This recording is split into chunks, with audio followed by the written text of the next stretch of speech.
Hello future ঢাবিয়ানরা, গরিবের পাঠশালা team আজকে নিয়ে এলো বাক্য শুদ্ধিকরণ থেকে একটা কুইজ। আমাদের আজকের প্রশ্নটা হলো, কোন বাক্যটি শুদ্ধ? আমরা দেখি বাক্যগুলো। আমি সাক্ষী দিব না, আমি সাক্ষী দিব না, এখানে বফলাটা নেই। আমি সাক্ষ্য দেব না এবং আমি সাক্ষ্য দেব না, এখানে আবার একটা বফলা আছে। আমরা প্রথমেই বলে দিতে পারি যে এটা এবং এটা আমাদের অপশন থেকে বাদ, কারণ এখানে বানান দুটো ভুল আছে, তাই না? আমাদের কনফিউশন হচ্ছে সি এর ভেতরে এবং আমাদের কনফিউশন হচ্ছে ডি বি এর ভেতরে। আমাদের এই প্রশ্নের সঠিক উত্তর হলো যে আমি সাক্ষ্য দেব না। কারণ আমরা যখন এই ধরনের বাক্য গঠন করি যে আমাদের সাবজেক্ট বা কর্তা এবং এরপরে আছে হচ্ছে ক্রিয়া, এই দুটোর মাঝখানে আমরা সাধারণত যে পদটা বসাই সেই পদটা একটা বিশেষ্য পদ হতে হয়।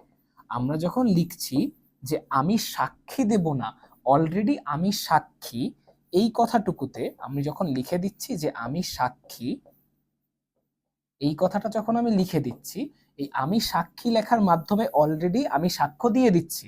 অর্থাৎ আমি যখন সাক্ষী দিব কথাটা বলছি যে আমি সাক্ষী দেব, এখানে অলরেডি দেয়াটা উজ্জ আছে সাক্ষীর ভেতরে, আমাদের আবার আনলে এখানে একটা দ্বিরুক্ত হয়ে যায়, যেটা আমাদের এখানে ভুল।